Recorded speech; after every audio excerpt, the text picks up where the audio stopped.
My name is Isaiah Thompson. I am 69 years old. And my daughter-in-law waited exactly 3 days after my wife's funeral to make her move. Now that Serena is gone, she said, her smile like ice. You'll sign the company over to my son. You're old, Isaiah. It's time to disappear. She thought I was a broken old man. She didn't know I was already investigating my wife's death. And she definitely didn't know what I would find on that DNA test. Before I tell you what happened next, let me know in the comments where you are watching this story from. And please hit like and subscribe if you believe that family should be about respect, not greed. The funeral was a gray, suffocating fog. I stood by the casket, my hand resting on the polished mahogany, feeling nothing but the impossible coldness of the wood. My wife, Serena, my partner for 45 years, gone. It wasn't just a loss. It was an amputation. I felt the physical space where she used to be. The air in the church was thick with lilies and quiet sobs, but all I could feel was the emptiness beside me. My whole world had been reduced to this 6-foot hole in the ground.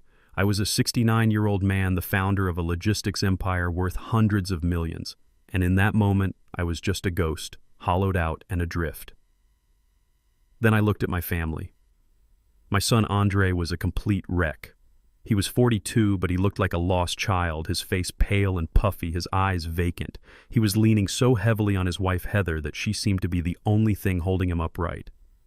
And Heather, my daughter-in-law, she was perfect. Too perfect. She wore a tasteful black dress.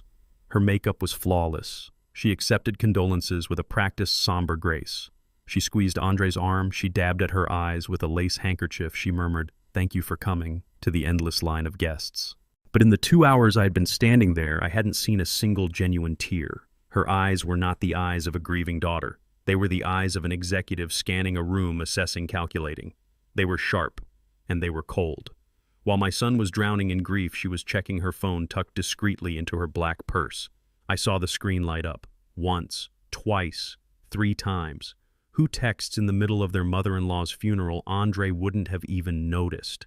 He hadn't noticed much of anything since he met her. I tried to shake the thought. This was grief, I told myself. Grief makes you suspicious. It makes you see monsters in the shadows.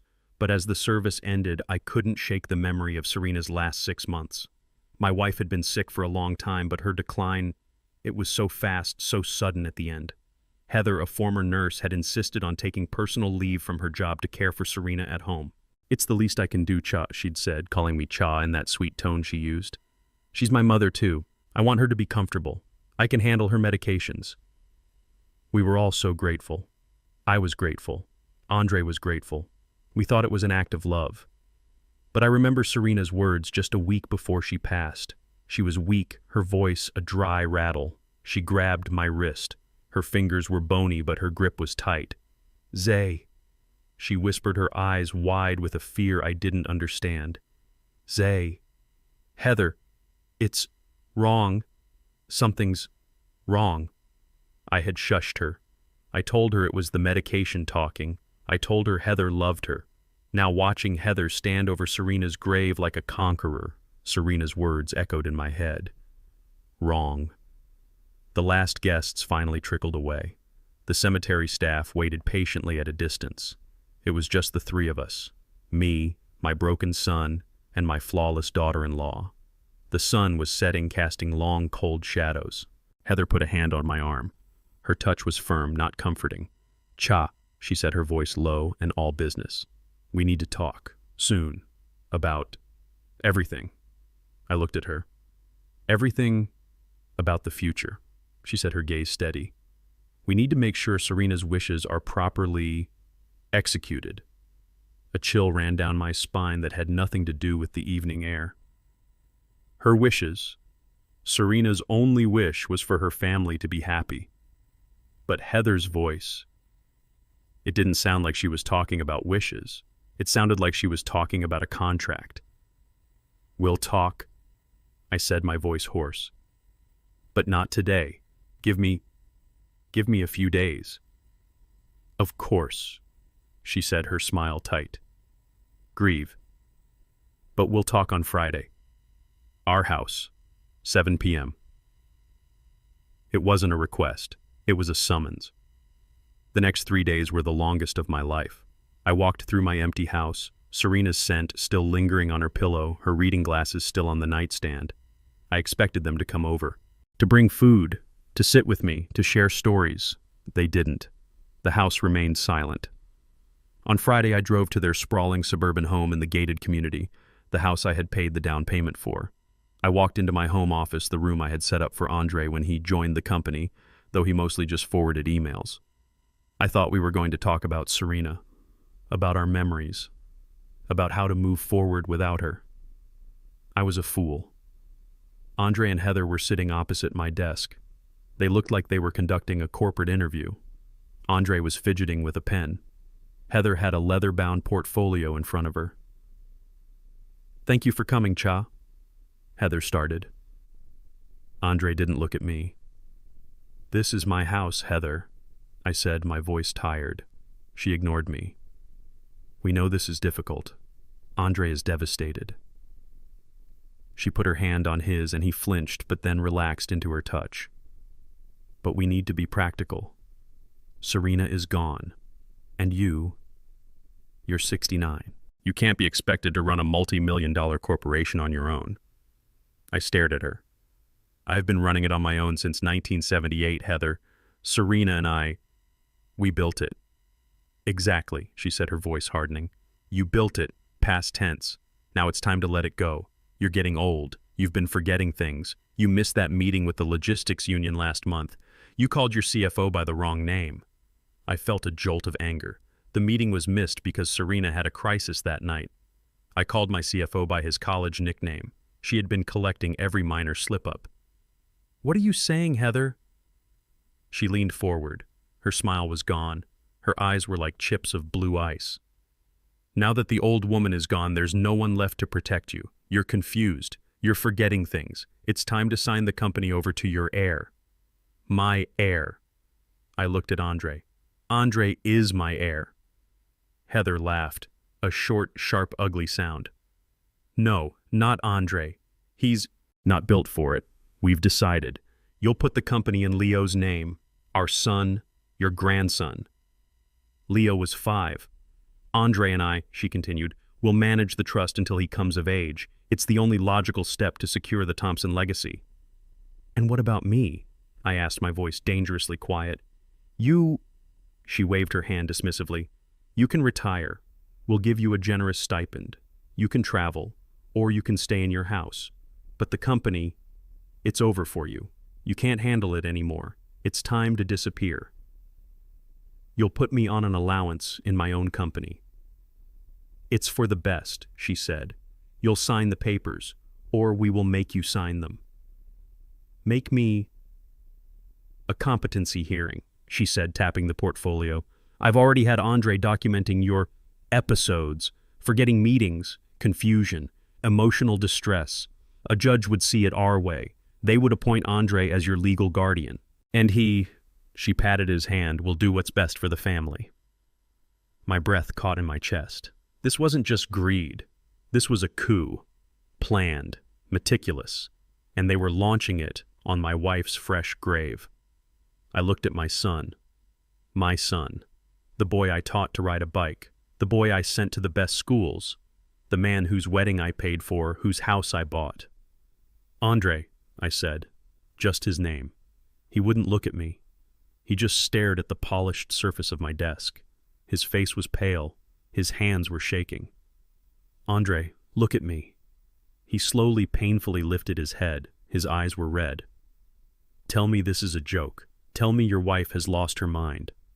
He just stared at me, his lip trembling. "Andre." I slammed my fist on the desk. The sound echoed in the silent room. Heather flinched, but Andre just crumpled. "Please, Dad." He whispered the words, barely audible. "Please, just do what she says. It's for the peace of the family." The betrayal was so total, so complete, it left me breathless. It wasn't just Heather, it was my son. My own blood. He had chosen her and the money over me. I looked at them, the ambitious, cruel monster and the weak, spineless coward she controlled. I felt the grief for Serena morph into something new, something cold, something hard. It was rage. But I didn't show it. I let my shoulders slump. I let my face fall into the mask of a broken, confused old man, the mask they wanted to see. I nodded slowly. I don't know what to say. I need time to think. Heather's smile returned. Of course, Cha. Take all the time you need. Take a week. We'll have the papers drawn up by then. It's just a formality. I stood up, my legs feeling heavy. I need to go. Andre, walk your father to the door, Heather cooed, already picking up her phone, probably texting her victory. Andre walked me to the door, still refusing to meet my eyes. I put my hand on his shoulder. He tensed. You're a good son, Andre, I whispered. He finally looked at me, his eyes full of a strange mixture of shame and relief. I walked out of my own house, got into my car, and drove. I drove for an hour, the anger and the pain battling for control. They thought I was finished. They thought I was a doddering old fool they could lock away. They thought they had won. I pulled over to the side of the road. The old Isaiah, the grieving husband, was gone. The man who had clawed his way up from a single rusty flatbed truck in 1978 was back. I picked up my phone. I didn't call Andre. I didn't call Heather. I called my lawyer. Garrison, I said, my voice no longer weak but like steel. Get over to my house. Now. We have a problem. And I want the number of that private investigator you used for the union merger. The expensive one. The one who digs up bodies. Garrison arrived at my home 30 minutes later. He did not use the main entrance. He used the private study door the same way he had for 30 years. He is my lawyer, my consigliere, but more than that, he is the only man alive who knows where every dollar I have is buried. He walked in his face grim. Zay, he said, his voice low. I heard the service was difficult. I am so sorry about Serena. I waved my hand, brushing the condolences away. There was no time for that. The grief was a physical weight, but the anger was a fire. She's gone, Garrison, and they're already moving in. They're picking at the bones. He set his briefcase down, his posture stiffening. What did they do? I told him. I relayed every single word of the conversation. The demand for the company, the ultimatum, the casual, cruel threat of a competency hearing. And worst of all, the way my own son Andre, the boy I had raised, sat there and let it happen. The way he looked at the floor and whispered, "Please, Dad, for the peace of the family." Garrison listened, his face hardening from sympathy to stone. A competency hearing, he scoffed, his voice dripping with contempt. They are arrogant fools. Your mind is sharper than both of theirs combined. We can shut that down in 5 minutes. No, I said. I stood up from my desk and walked to the window, looking out over the gardens Serena had spent decades planting. We're not shutting it down. We're not stopping them. We're letting them try. Garrison looked confused. Zay, what are you talking about? Let them file a public petition. It's madness. It will hurt the stock price. It will damage your reputation. Let it hurt the stock, I said, turning back to him. I want them out in the open. I want them to commit to their betrayal. But that's not why you're here, Garrison. That's the business problem. We have a human problem. I took a breath. Garrison, I don't think Serena died a natural death. The air in the room went still. The only sound was the ticking of the grandfather clock in the hall. Garrison, a man who had faced down corporate raiders and federal investigators with me, actually looked shocked. Zay, that is a terrible, terrible accusation. Serena was sick for a long time. Her heart was weak. It was weak? I agreed, my voice low and hard. But it wasn't that weak. Not that fast. She didn't just decline, Garrison. In the last 6 months, she fell off a cliff, and the only person holding her hand on the way down was Heather. I walked back to my desk, my mind replaying the nightmare. Think about it. Heather is a nurse, a former cardiac nurse to be precise. She insisted on taking leave to care for Serena personally. She insisted on handling all of her medications. All of them. She managed the IV drip. She gave the injections. She dismissed the private night nurse we hired, saying she wanted to do it herself, that it was her duty as a daughter. I leaned on the desk. We called it love. We called it dedication. Now, I paused, the ugly word forming in my mind. Now I call it opportunity. Garrison sat down heavily. My God, Zay, you think she... "There's more," I said. I told him about Serena's last lucid words, the way she grabbed my wrist, her eyes wide with a terror I had mistaken for confusion. She whispered, "Zay, something's wrong. Heather, it's wrong." I shushed her, Garrison. I told her she was tired. I told her Heather loved her. My voice cracked for the first time. And Heather, at the funeral today, her eyes. There was no grief. There was impatience. And today in my office she was triumphant. She was a CEO who had just closed a hostile takeover. She could not wait to get me out and get her hands on the money. "Money," Garrison repeated. "It's always money. But to go that far, to kill—" "She's fast," I said. "She's ruthless, and she has made one fatal mistake. She thinks I'm a senile old man who's going to roll over and die of a broken heart. She thinks Andre is her puppet. She thinks she's the smartest person in the room. She's about to find out how wrong she is," Garrison said, his voice turning cold. He opened his briefcase. "What do you need?" This was it. The plan had been forming in my mind ever since Andre looked at the floor. The plan to protect my legacy. The plan to get justice for my wife. "I need 3 things, Garrison, and I need them yesterday." I held up one finger. "First, I want 24/7 surveillance on Heather. I want a private investigator on her so close she can smell his aftershave. I want to know where she goes, who she meets, what she buys, and who she talks to. And most of all, I want a deep dive into her finances. All of it. I want to know about every credit card, every secret loan, every gambling debt."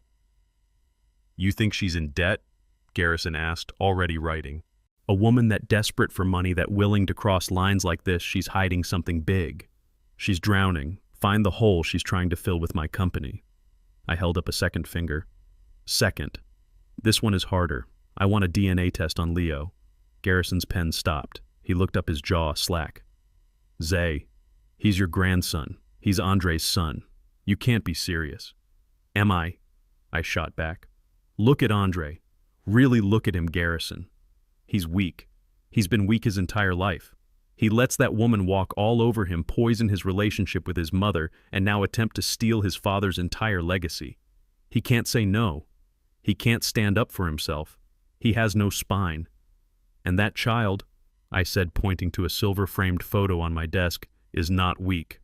I've always felt it. He doesn't look like us. He doesn't act like us. There's a strength in that boy, a cunning that Andre simply does not possess. It's all her." I leaned forward, my voice dropping to a whisper. "I have been paying for Andre's entire life since the day he was born. I paid for his college, I paid for his wedding, I paid for his house, but I will not hand over Serena's legacy, the company she named, to a child who might not even share a single drop of our blood. I need to know Garrison. I need the truth." Garrison looked shaken, but he nodded. He knew I wasn't just guessing. "It's difficult, Zay. We need a clean sample from the boy and from Andre. It's a massive invasion of privacy." "Then invade it," I said, my voice flat. "The PI you're hiring, tell him to get a water bottle from the kids' preschool, a used spoon from a restaurant, a hairbrush from their house. I don't care how he does it. Get me that test. Andre will be easy. I'll invite him to lunch. He'll leave his glass on the table. Just get it done." Garrison wrote it down, his pen scratching loudly in the dead quiet room. "All right, Zay. And the third thing." I took a deep breath. This was the one that hurt the most. This was the one that, if I was right, would mean my life as I knew it was over. "The hospital," I said. "Serena's medical records. Heather had her at home. The records will be sparse," Garrison warned. "No," I said. "Serena was at the hospital for observation 2 weeks before she died. They ran a full panel. They took blood. They always keep samples for 30 days. I looked him dead in the eye. "I want a full independent toxicology report run on that blood sample. I want to know exactly what was in her system when she died." I pointed to an empty tea mug on my desk, one Heather had brought me last week, insisting I drink her special blend for my stress. She was a cardiac nurse, Garrison. She knows exactly what drugs can mimic a natural heart attack. She knows what doses build up over time. She knows what medication to give that an autopsy, especially one on an old sick woman, would never look for. She knows how to kill someone slowly right in front of their family and have everyone call it a tragedy. She thinks she's covered all her tracks. She thinks the only person who could possibly stop her is dead. But she forgot about me. Garrison closed his notebook. He stood up. In that moment, he wasn't my lawyer anymore. He was my friend. He was my general. "She's not just trying to steal your company, Zay," he said quietly. "She's trying to erase your entire life, your wife, your son, your legacy." "I know," I said. "And I'm going to let her keep trying. For one more week, I'm going to play the part of the senile, grieving old man she wants me to be. I'm going to let her walk right into the trap." "While you play defense, I'll build the offense," Garrison said. "I'll make the calls. The PI will be on her by morning. The lab order for the DNA will be expedited, and the toxicology report. I know people at the hospital. I'll get that sample." He walked to the study door. "Zay," he said, turning back his hand on the knob, "be careful. You're in a house with a snake. And now you're accusing her of murder." I smiled. It was the first real smile I'd felt in months. It was cold hard and full of purpose. "No, Garrison. She is in a cage with a lion. She just doesn't know it yet." I walked into the headquarters of Thompson Premier Logistics the following Monday, my company, my name on the building etched in polished granite. The lobby, usually bustling with the energy of 1,000 moving parts, fell silent as I entered. People looked at me, then quickly looked away. They saw a grieving widower. They saw the boss who had just buried his wife. They did not see a king preparing for war. "Good morning, Mr. Thompson," my executive assistant mumbled, her eyes full of that awful, watery pity. Are you sure you should be here?" I waved her off, forcing a slight tremor into my hand. "Nonsense, Maria. Work. Work is what keeps the mind sharp." Or so I pretended. I walked into the 10 o'clock strategy meeting. My senior staff, men and women who had been with me for decades, men and women who had eaten at my table, who had watched Serena's boys grow up. They all stood when I entered. Sit, I mumbled, slumping into my chair at the head of the table. Mike, my chief financial officer, a man I had known since he was a 19-year-old intern, began the presentation on the new West Coast distribution deal. He spoke about freight tonnage and fuel cost projections. I let him talk for 5 minutes. Then I held up my hand. "Robert," I said. Mike froze. The entire room froze. "It's Mike Zay," he said gently, as if speaking to a child. I blinked, feigning confusion. "What? Oh, of course. Right. Mike. Yes. Now this contract." I picked up the multi-million-dollar document. I squinted at it. "This is for the new client in Seattle." Mike looked physically pained. "Zay, this is the Atlanta deal. We finalized the Seattle contract last quarter. We discussed it at length." Right, I said, rubbing my temples. "So many details. My mind is... It's just so foggy since Serena..." I let my voice trail off. I looked at the contract again. "Are you sure this isn't the catering invoice for the funeral? It looks... complicated." Dead silence. I watched them.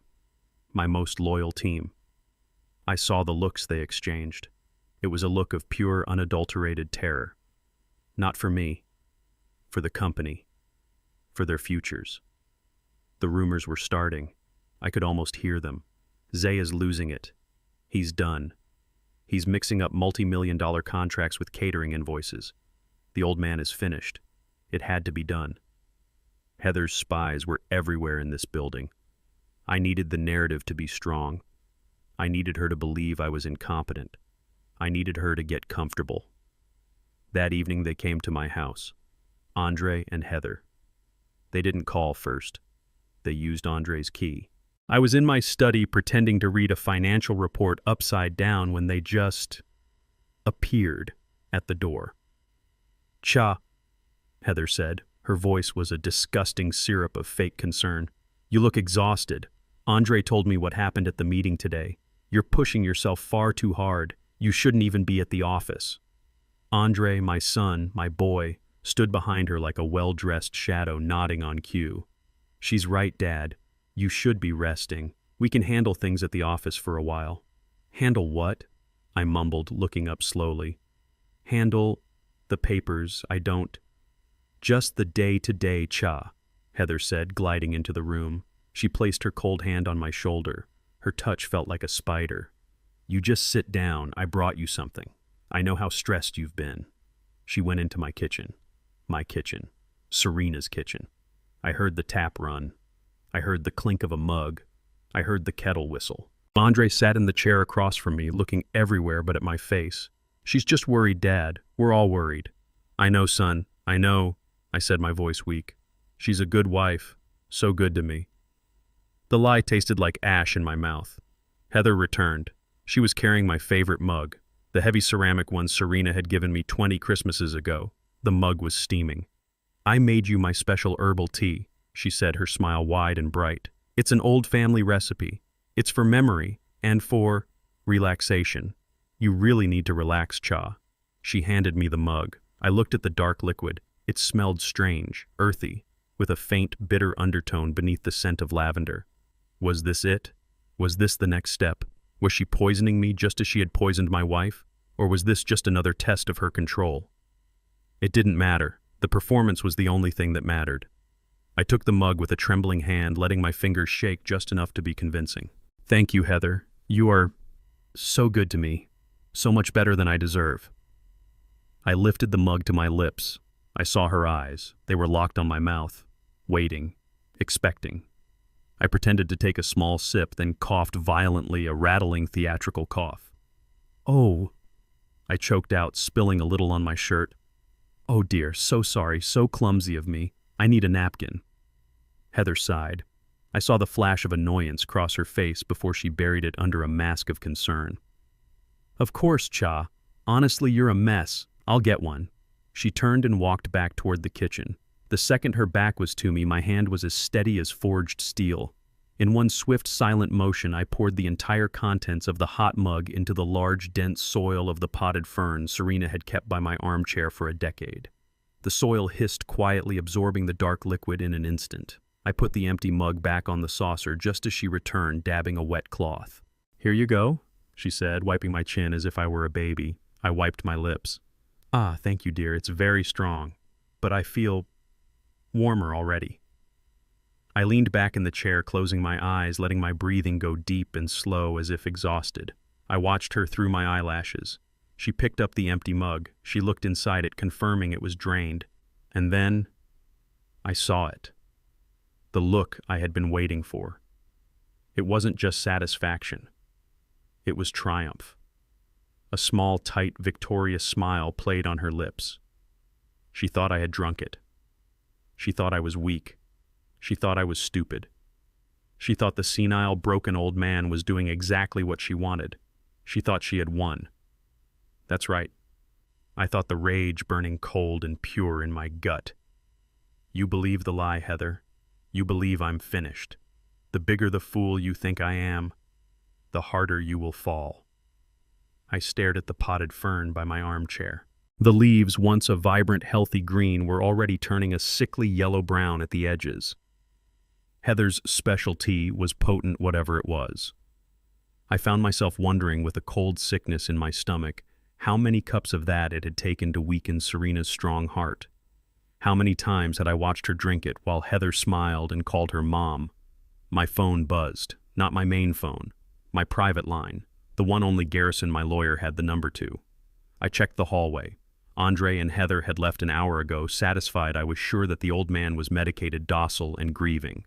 I walked into my study, the one room in the house that was truly mine, and locked the door. I picked up the phone.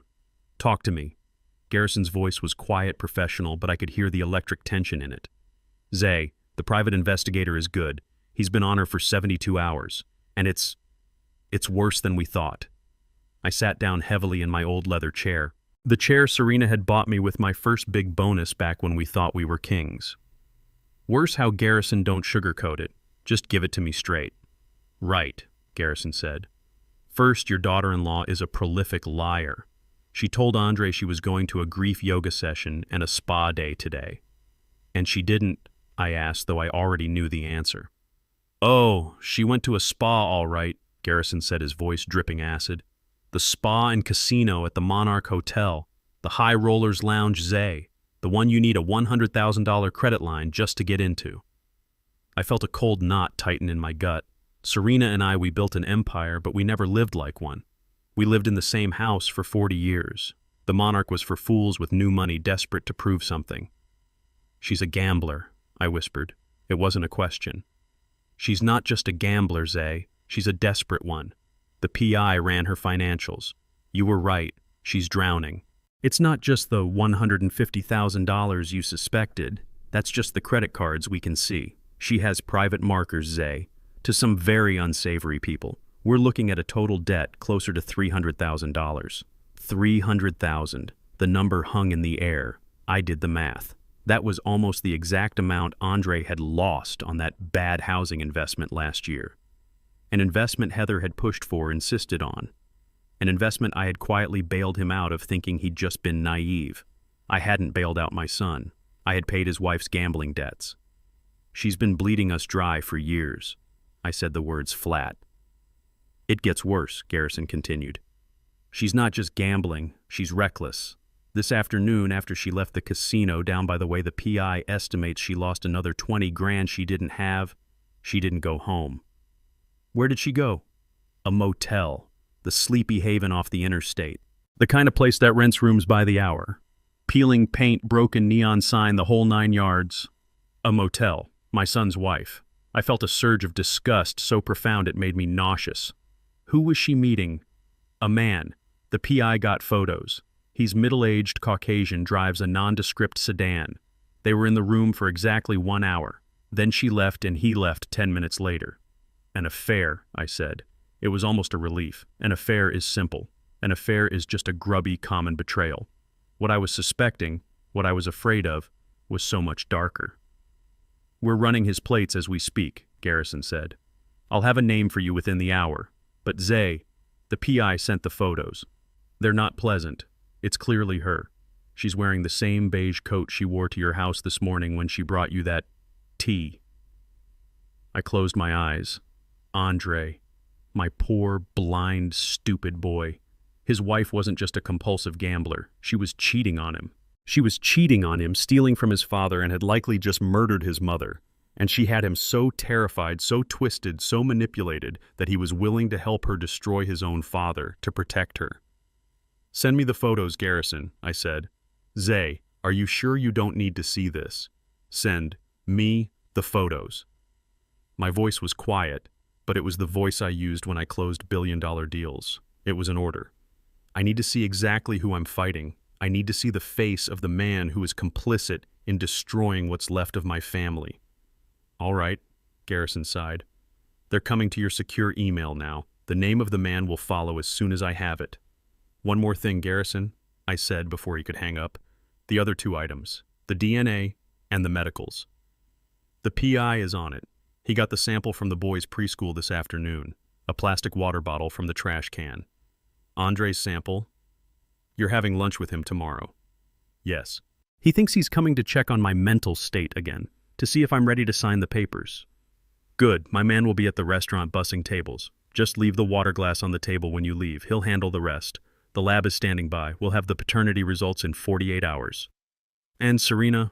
I asked, my voice dropping to a whisper, the anger fading, leaving only the cold ache. Serena's sample? There was a pause. That, Garrison said, his voice dropping. That was harder, but I have friends in low places and in high ones. They pulled her final blood sample from the hospital archives this morning. It's being couriered to a private toxicology lab in Virginia. One that doesn't ask questions, and one that can't be bought. We'll have those results by the end of the week. Good, I said. Keep digging, Garrison. I want to know everything. I hung up. I sat there in the oppressive silence of my study, the room Serena had designed, surrounded by the books she loved. The faint smell of her jasmine perfume still lingered in the curtains. I opened my encrypted laptop. The email notification pinged. Subject urgent, attachment. I clicked it. The first photo was grainy, taken from a distance. Heather, unmistakable in her expensive beige coat, walking across a filthy parking lot, her head down. The second photo, she was at a motel room door, number 10B. A man was opening it. He was mostly in shadow. The third photo, she was leaving. An hour later, she looked angry, her face tight as she adjusted her scarf. The fourth photo, the man. He was leaving 10 minutes after her. He was looking back over his shoulder, checking if anyone was watching. The PI's telephoto lens had caught him. Full face, clear as day. My world, which had been tilting for days, suddenly stopped. It wasn't the shock of the affair. I didn't care about that. It was who it was. My heart, the one Heather and Andre thought was old and weak, began to hammer against my ribs. I felt the blood drain from my face. I grabbed the edge of the desk to steady myself. No, it couldn't be. But it was. It was him. It was Dr. Evans. Dr. Robert Evans, the man who had been Serena's personal cardiologist for the last 5 years, the man who had managed her care, the man who had adjusted her prescriptions, the man who had been at our home drinking my coffee telling me how these things happen and how her heart was just too weak, the man who had signed her death certificate. Cause of death: congestive heart failure complications from chronic arrhythmia. His signature was right there on the document sitting in my desk drawer not 10 feet away from me, and here he was meeting my daughter-in-law at a cheap hourly rate motel just 3 days after he pronounced my wife dead. "Garrison," I whispered, my fingers fumbling for my phone, my hands shaking for real this time. "Garrison, pick up, pick up." He answered on the first ring. "Did you get the name?" "I don't need the name, Zay. I know the name. That's Dr. Robert Evans, Serena's cardiologist." There was a sharp, stunned intake of breath on the other end of the line. "Oh my God," Garrison whispered. "Zay, this isn't just debt. This isn't just an affair." "No," I said, my voice as cold as the grave she had just put my wife in. "This is a conspiracy. This is murder." The call came on a Thursday morning. It was Maria, my executive assistant for the last 20 years. Her voice was shaking. "Mr. Thompson, sir, I don't know how to say this, but there's an emergency shareholders meeting in the main boardroom in 10 minutes. I felt the cold grip of the trap closing. "An emergency meeting," I said, letting my voice sound old and frail, confused. "What emergency, Maria? I didn't authorize any meeting." "I know, sir," she whispered. "Mr. Andre and Mrs. Thompson. They used their shareholder status to call it. They said it was a corporate crisis. Sir, everyone is already in there. The VPs, the minority shareholders, everyone."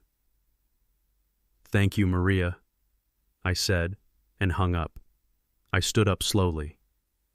This was it. This was the move. Heather was done waiting. I walked down the long corridor that Serena had decorated with artwork from local Atlanta artists. Every step echoed on the polished floor. I didn't straighten my tie. I didn't square my shoulders. I walked like a 69-year-old man who had just buried his wife and was now walking into an ambush. I let my feet shuffle. I let my shoulders slump. The performance had to be perfect. When I pushed open the heavy oak doors, the silence was immediate and absolute. The boardroom was full. All 20 seats. My entire senior staff. The 4 minority shareholders I had brought in during the 90s. And at the head of the table, sitting in my chair, the tall leather one Serena had given me when we hit 100 million, sat Heather. She was dressed in a sharp gray power suit. Beside her, looking pale, sick, and terrified, sat my son Andre. "Isaiah," Heather said. She didn't call me Cha. The pretense was over. "Thank you for joining us. Please take a seat." She gestured to an empty chair on the side. I shuffled in, pretending to be bewildered. "Heather, Andre. What is this? Maria said it was an emergency." Heather smiled. That smile, all teeth and no warmth. "It is Isaiah, a leadership emergency. Thank you all for coming on such short notice." She stood up, radiating confidence. "As you all know, we have just suffered a terrible loss. Serena Thompson was the heart of this company, and her passing has left a void." She paused, letting the fake sympathy hang in the air. I looked at the faces around the table. My team. Mike, my CFO. Sarah, my head of logistics. They wouldn't meet my eyes. They had been cornered. Heather continued. "And in the wake of this tragedy, we must be practical. We must protect the legacy that Isaiah and Serena built, a legacy that is now at risk." I acted shocked. "At risk? What are you talking about? Our numbers are the best they've ever been." "The numbers are not the problem, Isaiah," she said, her voice dripping with that poisonous manufactured pity. "The problem is you." A collective gasp sucked the air from the room. "We love you, Isaiah," she said, placing a hand over her heart. "But you are not well." She clicked a remote. The large screen behind her, the one I used for projecting global freight routes, lit up. "Exhibit A," she said. My face appeared. It was security footage from the lobby taken 2 days ago. I was standing there looking lost as I pretended to Maria. I looked confused. I looked old. "You were missing for 20 minutes, Heather said. "Right here in your own lobby. You told Maria you were looking for the men's room, the one you've used every day for 30 years. She clicked again. "Exhibit B, the Atlanta deal." An audio file played. It was my voice from the meeting I had staged. Voice of Isaiah. "Robert, this contract, is this for the caterer? For the funeral?" Voice of Mike, CFO. "Zay? It's Mike. And no, this is the new distribution contract.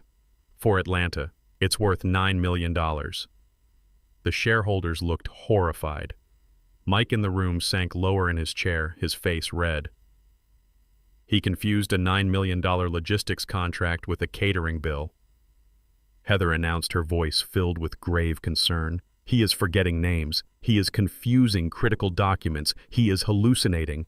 I was grieving," I stammered, playing my part. "I was tired. It was a mistake." "It's not a mistake, Isaiah," she snapped, her voice sharp. "It is a pattern. It is mental decline. The grief has accelerated what was already happening. You are compromised, you are erratic, and you are a danger to this company." She let the words hang. She was good. I had to give her that. She had taken every single breadcrumb of confusion I had deliberately dropped, every piece of my grieving old man performance, and she had baked a poisoned cake with it. "This company," she said, "cannot and will not be driven into the ground by a man who is not mentally competent to lead it. Therefore, on behalf of my husband, Andre Thompson, who holds 20% of the voting shares, I am calling for an immediate vote of no confidence. We are moving to have Isaiah Thompson removed as CEO effective immediately." This was it. The coup. I looked around the room. The shareholders were panicked. My VPs looked betrayed. They all believed her. Why wouldn't they? They had seen the evidence with their own eyes. Then Heather delivered the final blow. She turned to my son. "Andre, as his only son, as the future of this company, please tell them." Andre stood up. He was shaking. His hands, gripping a piece of paper, were white at the knuckles. He did not look at me. He looked at the paper. He began to read the script she had written for him. My father is not the man he was." His voice was a reedy whisper. "He is confused. He's ill. He needs help. He needs rest. He doesn't belong here anymore." He looked up, his eyes swimming with tears, but not at me, at Heather. "I support this motion, for the good of the company, and for his own health." My son, my own son, reading his lines, declaring his own father insane in front of the empire I had built for him. The betrayal was so complete, so absolute, it was almost beautiful in its awfulness. I felt the last shred of my old self, the loving father, die in that chair. All that was left was the king. All eyes turned to me. They expected me to yell, to fight, to break down. I did something else. I let my face crumple. I put my head in my hands and let out a sound. A dry, shuddering sob. "I don't know what to say," I whispered, my voice thick with acted devastation. My own son. I looked up, my eyes filled with the fake tears I had been practicing. I looked at Andre. "Andre, after everything, after your mother." Andre looked like he was going to be physically sick. He couldn't hold my gaze. He sat down heavily. I looked at the board, at Mike, at Sarah. "I see." I gathered myself, the picture of a proud man utterly broken. "You are right. I am tired. I am so tired." Heather's face was a mask of victory. She had done it. She had won. "I will not fight this," I said quietly. The room let out a collective breath. If my own son believes this, then it must be true. I am not well. "Isaiah," Mike started, his voice full of pity. I held up my trembling hand. "Please, I will not fight. I only ask for one thing." Heather tensed. She didn't like this, but she was trapped by her own performance. She had to be the caring daughter-in-law. What is it, Cha? 1 week, I whispered. Just 1 week. Don't vote now. Don't humiliate me like this. Give me 1 week to prepare a statement, a final statement. We will hold the official board vote then. I will announce my retirement. I just need 1 week to say goodbye to my wife's legacy.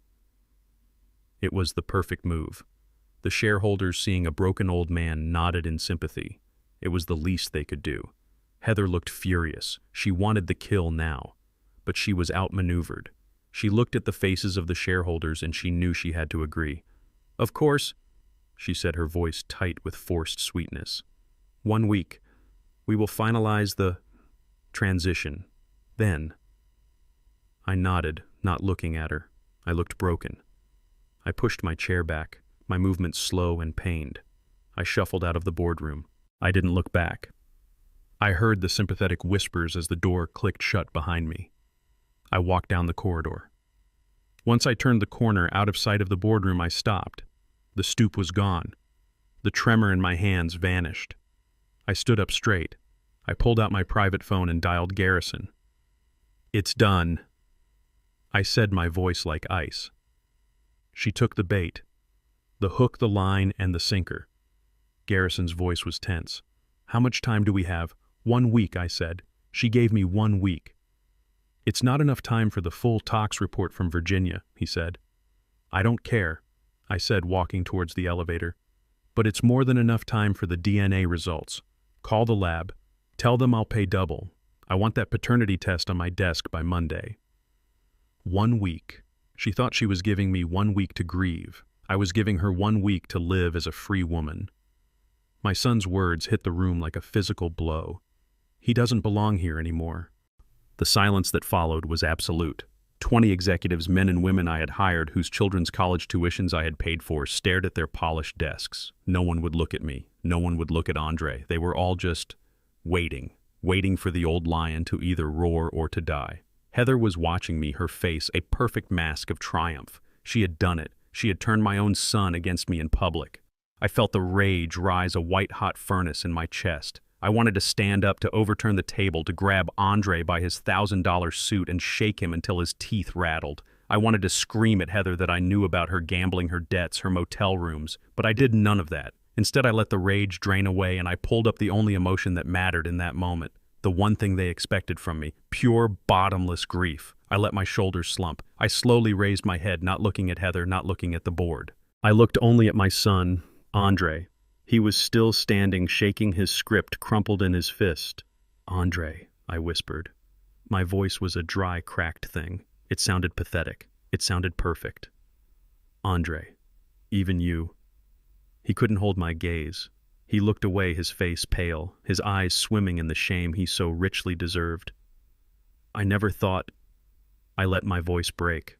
I put my head in my hands, rubbing my temples, my fingers trembling. My own son. My boy. I let out a sound. It was a dry, shuddering sob. The sound of a man who had lost his wife and was now in the same moment losing his son. The pity in the room was so thick I could taste it. I heard Mike, my CFO, clear his throat uncomfortably. I heard Sarah, my head of logistics, let out a tiny, sharp sigh. They weren't seeing a CEO being overthrown. They were seeing a father being executed by his child. Heather the snake saw her opening. Isaiah, please, she said, her voice dripping with that false, sickening sweetness. We are doing this for you. You're not well. You're grieving. You're confused. This is an act of love. Love, I repeated. I looked up and I made sure my eyes were wet. I looked around the table at my team, these people who had known me for 30 years. You see this, my loving family. I turned my broken gaze back to Andre. He's right, I said to the room, my voice a broken mumble. My son. He's right. Heather's eyes widened. She had not expected me to surrender this fast. She was expecting a fight, a roar. She wasn't prepared for a collapse. I am tired, I said, letting my gaze fall to the table.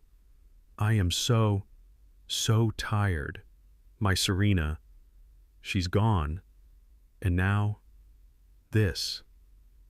I took a deep, shuddering breath. You are right, all of you. Look at me. I held up my hands, letting them shake. I can't even read the contracts anymore. Robert, Mike, Atlanta, it's all just noise. I looked at Heather. You win. This isn't about winning, Cha, she said, but her smile was so bright, so victorious, it lit up the room. I will not fight this, I said quietly. The room let out a collective relieved breath. I won't. If my own son believes this, then it must be true. I am not well. Mike started to say something. Isaiah, maybe just a leave of absence. I held up my hand, the trembling old man. Please, Mike. It's done. I looked at Heather. Her face was pure, unadulterated triumph. She had me. She had the company. She had it all. I will not fight, I repeated. I only ask for one thing. Heather's eyes narrowed. She tensed. The triumphant smile faltered. She didn't like this. She didn't like complications. But she was trapped by her own performance. She had to be the loving, caring daughter-in-law. What is it, Cha? She asked, her voice tight. 1 week, I whispered. Just 1 week. Don't vote now. I looked around at the shareholders, pleading.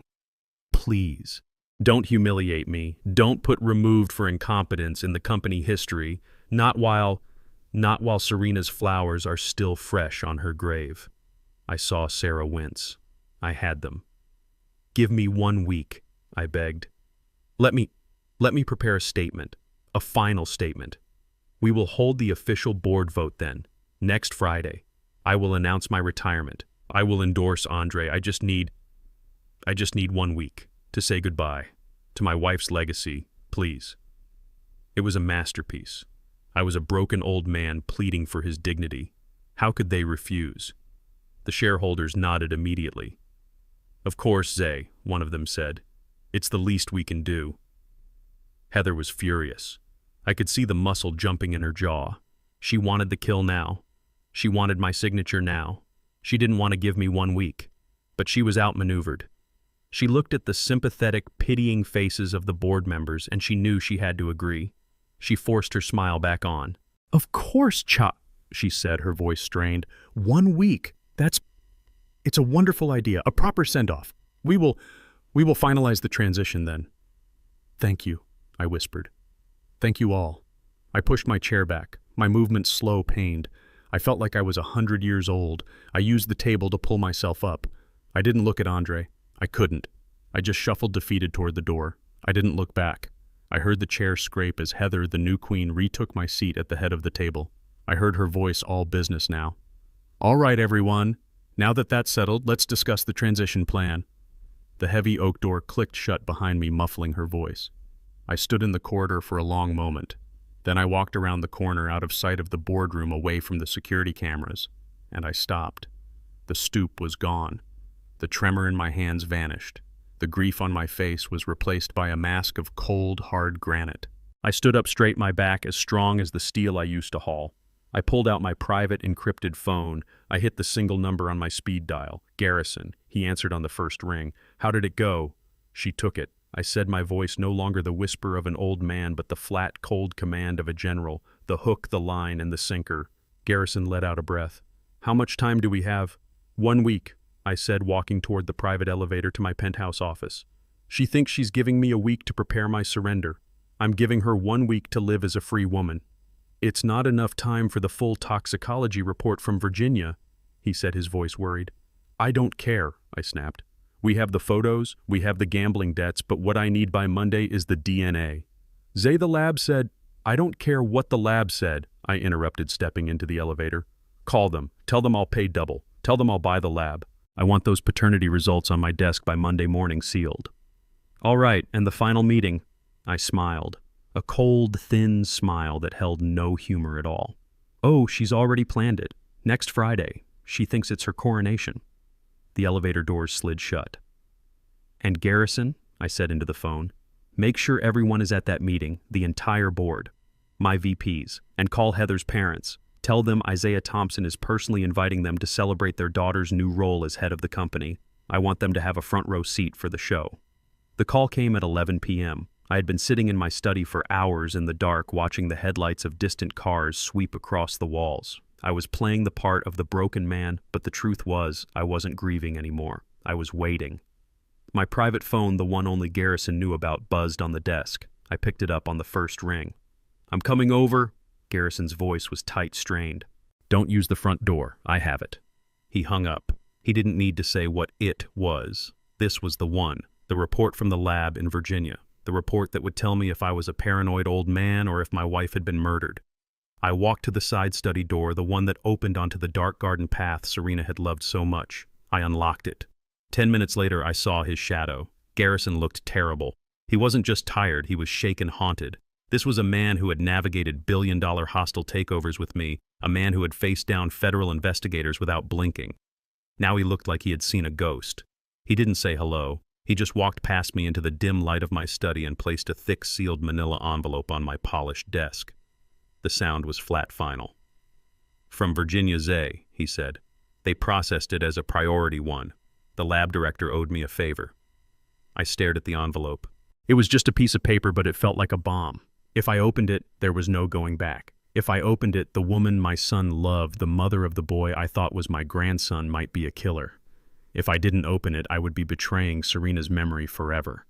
My hands, the ones I had forced to tremble in front of Heather, were shaking for real now. "Zay," Garrison said, his voice soft but firm. "You have to look. We need to know."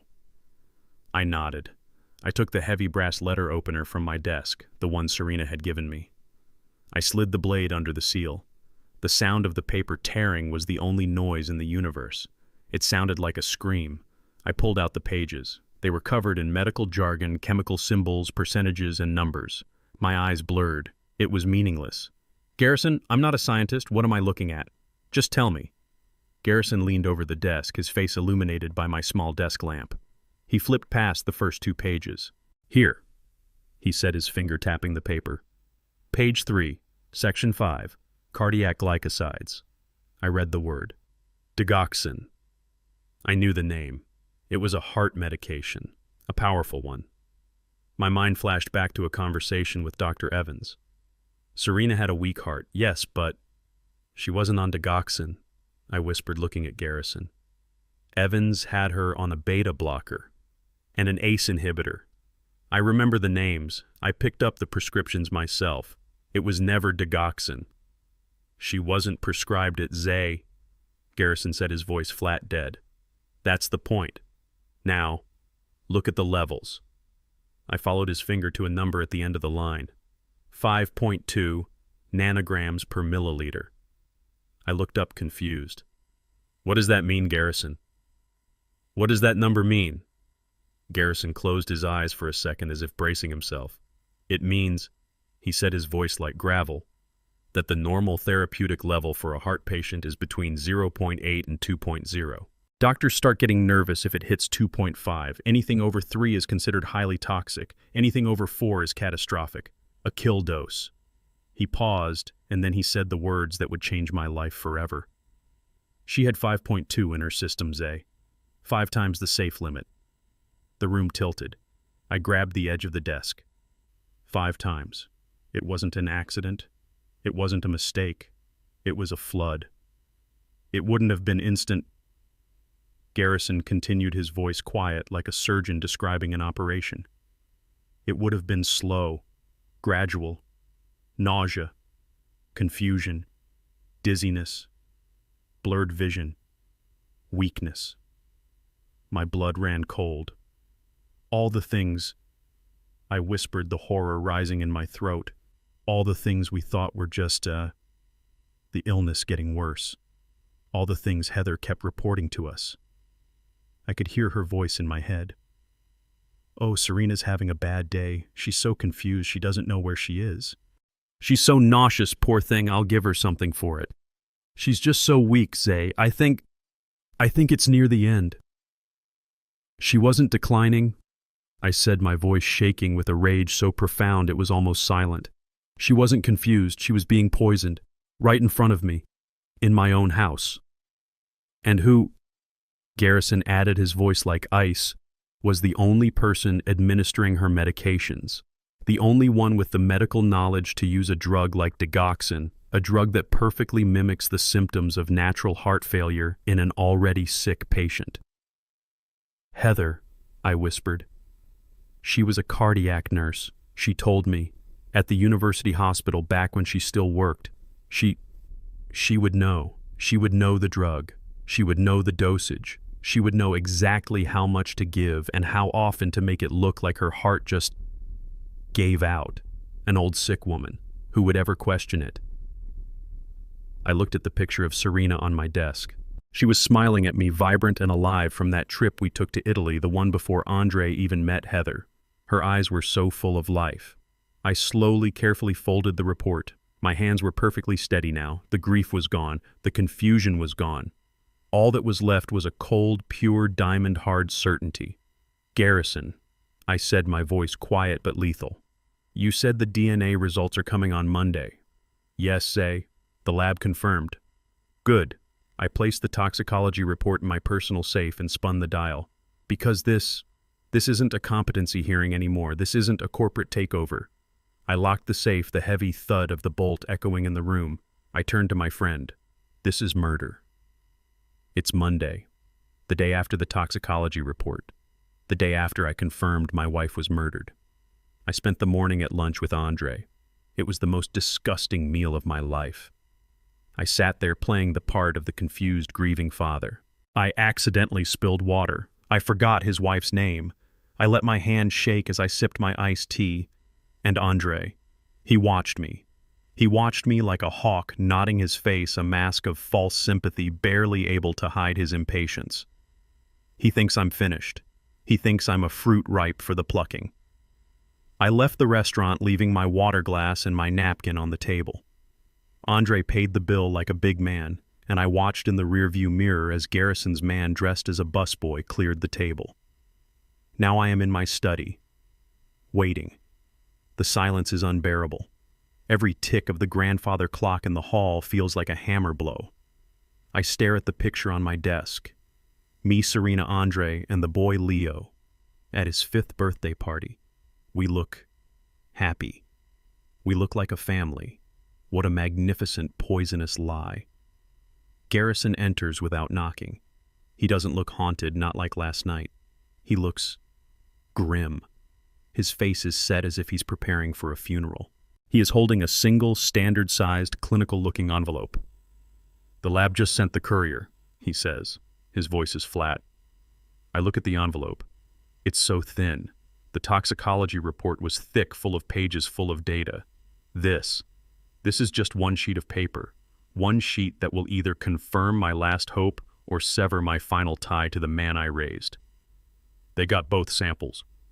I ask, my voice a dry rasp. They did, Garrison says. The water glass from the restaurant was clean. The plastic bottle from the boys' preschool was clean. They expedited the comparison just as you asked. The results are in that envelope. I stare at it. This is harder than the toxicology report. Last night, that report confirmed my suspicions. It gave my rage a target.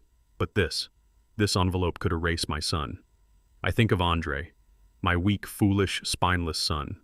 The one redeeming human quality I thought he had left was his fierce, almost pathetic love for that little boy. He adores him. I've seen him on his hands and knees playing with trucks. I've seen him hold Leo on his shoulders, his face full of a pride I've never seen him show for anything else. He's not just a puppet, I realize. He's a deluded puppet. He's betraying his father. He's betraying his mother's memory. And he's doing it all he believes to protect his own son's inheritance. He thinks he's fighting for his child. The depth of Heather's betrayal, the sheer demonic calculation of it takes my breath away. She hasn't just manipulated him with sex and ambition. She has built his entire world, his one source of pride, on a foundation of pure sand. She gave him a fake son to secure a real fortune. My hands are shaking. This time it's not an act. I can't touch the envelope. Open it, Garrison, I whisper. I don't think I can. Garrison, my friend, my rock, doesn't hesitate. He takes the heavy brass letter opener from my desk, the one Serena gave me. He slits the envelope. The sound is sharp, violent in the quiet room. He pulls out the single sheet of paper. I watch his face.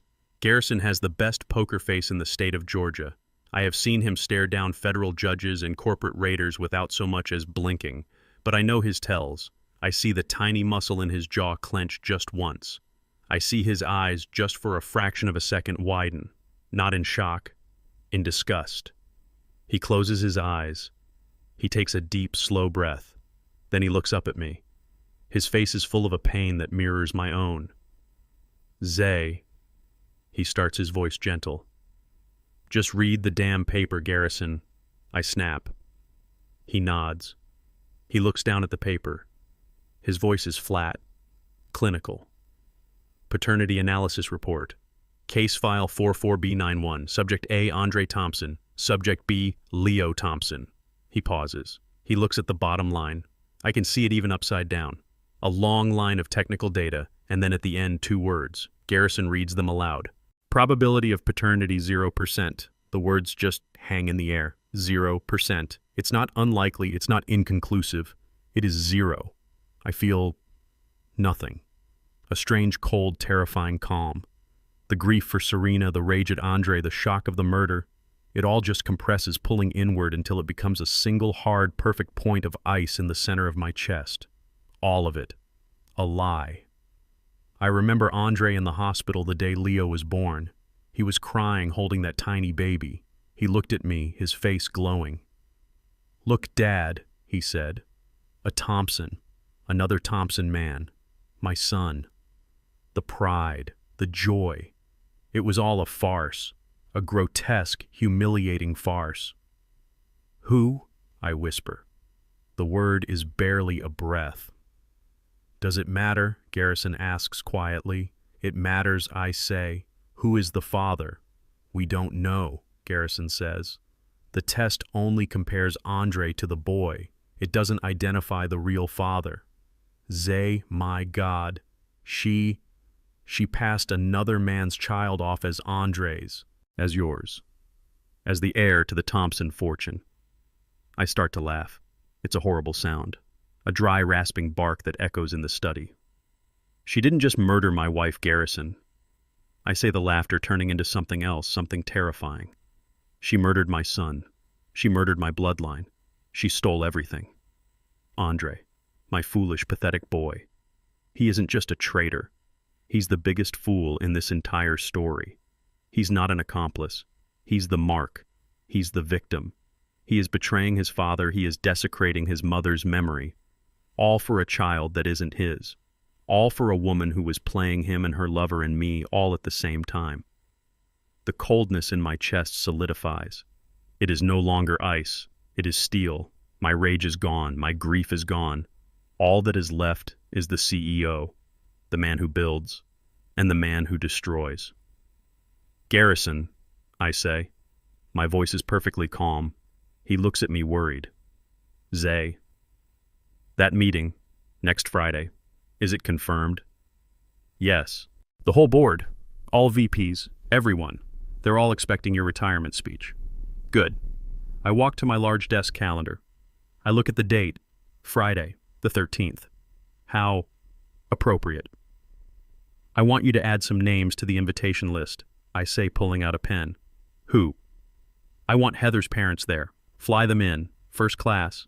Their flight, their hotel, their car service, all on the company dime. Tell them it's to celebrate their daughter's new role as head of the Thompson Empire. I want them front and center." Garrison smiles, a thin, grim smile. "Consider it done. They'll be there." "Good. I want Dr. Evans there." Garrison's smile vanishes. "What, Zay? No. We can't tip our hand. He's a murderer. We give him to the police." "Oh, we will," I say. "But not yet. I want him in that room. Tell him it's a private medical consultation, that the senile old man wants to discuss changing his medical power of attorney to his new doctor. Tell him there's a $10,000 bonus involved for his discretion. He's greedy. He'll come." "Zay, this is getting theatrical. It's dangerous." "It's not theatrical," I snap. "It's justice. It's the only thing Serena has left. They humiliated me in that boardroom. They called me insane in front of my own team. Now, I am going to rip their lives apart in that exact same room in front of everyone they tried to impress." I look at the clock on the wall. 3 p.m. "One last call, Garrison. After you invite her parents and her lover." "Who?" "The Atlanta Police Department, the Homicide Division." Tell them you have a sealed package of evidence in a first-degree murder case. Tell them you have a toxicology report, financial records, and surveillance photos. Tell them to have 2 of their best detectives in the lobby of my building, not the boardroom, the lobby, at 3:15 p.m. sharp next Friday. Tell them to wait for your call. Tell them when you call they'll be coming up to arrest a killer. Garrison nods, his eyes gleaming. He understands. She's arrogant, I say. She's triumphant. She thinks she's won. And when I show her that DNA test, when I show her she did it all for nothing, she's going to break, and I'm going to be there to watch it. I walk back to the window looking out over the city I built. She took my wife. She took my son. She tried to take my company. Next Friday, Garrison, I am taking everything back. It is Friday, 3 p.m., the day of my execution, or as Heather believes, the day of her coronation. The main boardroom at Thompson Premier Logistics is packed so tightly that extra chairs have been brought in. The air is thick, electric, heavy with anticipation. My entire senior staff is here. Mike, my CFO. Sarah, my head of logistics. They are all sitting along the massive mahogany table, their faces grim, avoiding eye contact. They look like they are attending a second funeral. And then there is the Rogues Gallery. In the front row, seated like royalty, are Heather's parents. I flew them in first class just as I promised. They look exactly as I imagined. Smug, entitled, radiating a quiet, dismissive arrogance. They are here to watch their daughter claim her prize. Beside them sits Dr. Robert Evans, my wife's killer. He looks slightly nervous, out of place, but he's here. The $10,000 bonus for his discretion was a lure he couldn't resist. He thinks he's here to sign a simple document, collect his money, and leave. He has no idea he is a guest of honor at his own destruction. And finally, at the head of the table in the seats of power sit Andre and Heather. My son is a pale, sweating mess. He adjusts his tie every 30 seconds. He won't look at the door. He won't look at anyone. He just stares at the blank screen in front of him. But Heather is magnificent. She is a queen. She is dressed in a stark white suit, a deliberate symbolic choice. She is triumphant. Her smile is radiant. She greets board members. She pours a glass of water for Andre. Her every movement is one of complete, total, and absolute control. She has won. She knows it, and she wants everyone to see it. The door at the back of the boardroom opens. I enter. The room falls dead silent. I am playing my part. I am not Isaiah Thompson, the CEO. I am Zay, the broken old man. I am leaning heavily on a carved wooden cane, the one Serena bought me years ago as a joke, telling me I'd need it one day. My hands are trembling. My shoulders are slumped. I let my feet shuffle on the thick carpet. I look old. I look confused. I look utterly, completely defeated. I shuffle slowly toward the head of the table. Andre flinches as I get close, but he does not look up. "Thank you," I whisper. My voice is a dry, frail rasp. "Thank you all for coming." I grip the back of my chair as if just standing is a monumental effort. I know this has been a difficult week, for all of us, after Serena. I let my voice crack. I pause. I take a deep, shuddering breath. I can feel the pity in the room. It's so thick I could drown in it. My health, I continue, my voice shaking.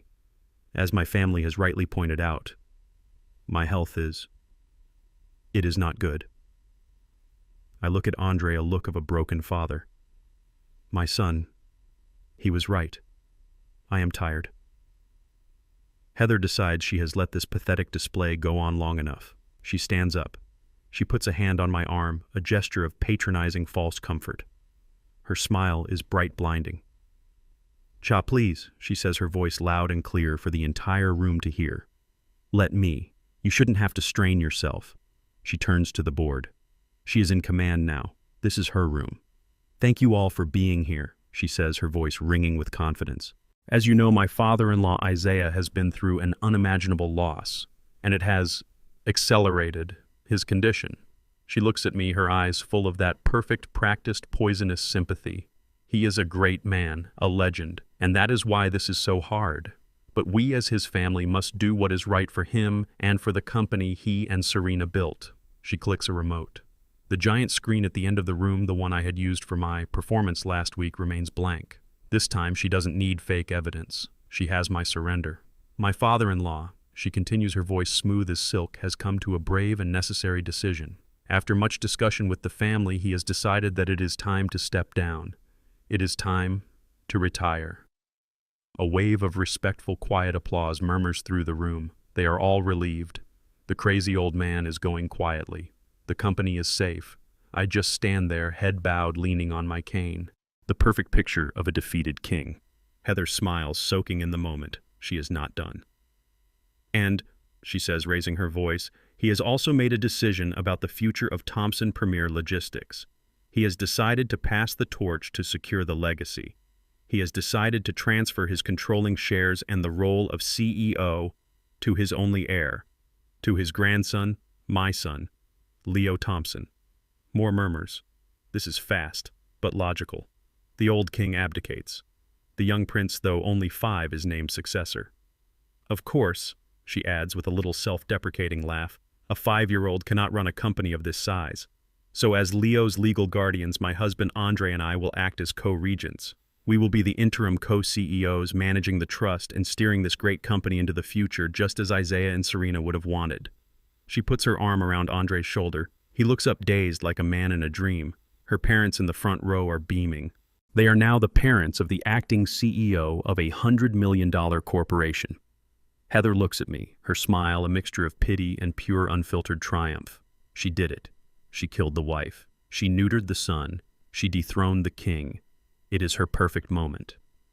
Isaiah, she says, her voice soft, would you like to say a few words before we sign the papers? This is it, the moment she's been waiting for.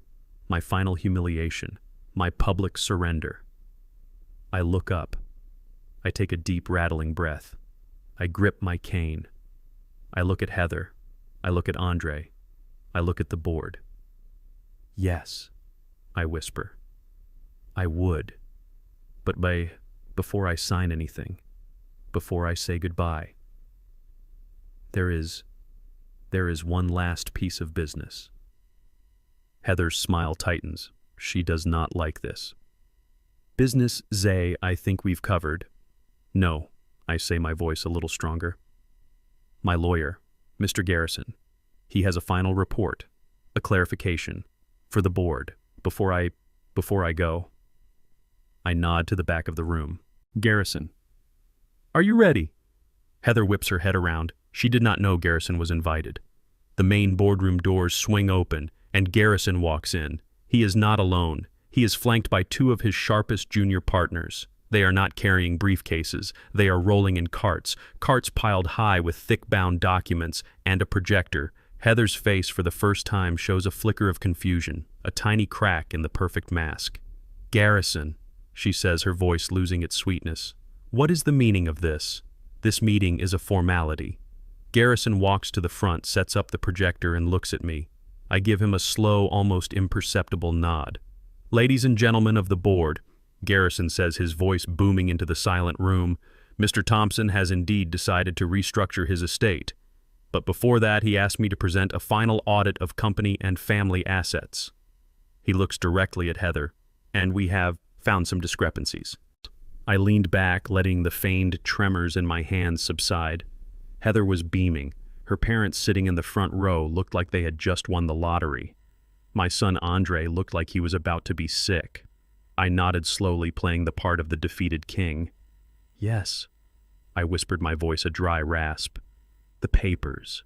Of course. Just one last formality. Heather's smile tightened just a fraction. She did not like this. It was not in her script. A formality, cha. Yes, I said, looking at the board members, the men and women I had known for 30 years. Before I sign over my life's work, my lawyer, Mr. Garrison, insisted on reading an audit, just to make sure all the numbers are clean. For the board, you understand. A final piece of housekeeping. Heather was trapped. She could not refuse a reasonable request in front of the shareholders. She forced a bright, tight smile. Of course, if we must, Garrison. I nodded to the back of the room. Garrison, are you ready? The heavy oak doors swung open. Garrison walked in. He was not alone. He was flanked by two sharp-looking junior associates. They were not carrying briefcases. They were rolling heavy-duty document carts, the kind used for litigation piled high with thick, red-stamped binders. They moved with a silent, swift efficiency, setting up a projector and a laptop. Heather's face flickered. The confidence wavered. This was not part of her plan. "Garrison, what is all this?" she asked, her voice losing its sweetness. "This meeting is a simple formality." Garrison ignored her completely. He plugged in the laptop. The massive screen behind Heather and Andre, the one she had intended for her victory speech, lit up. "Good afternoon, ladies and gentlemen of the board." Garrison's voice boomed sharp and cold, cutting through the polite silence. "Mr. Thompson asked me to conduct a final audit of all family-related corporate expenditures and potential liabilities. We have found several alarming discrepancies." He clicked the remote. The screen filled with a logo. The Monarch Hotel and Casino.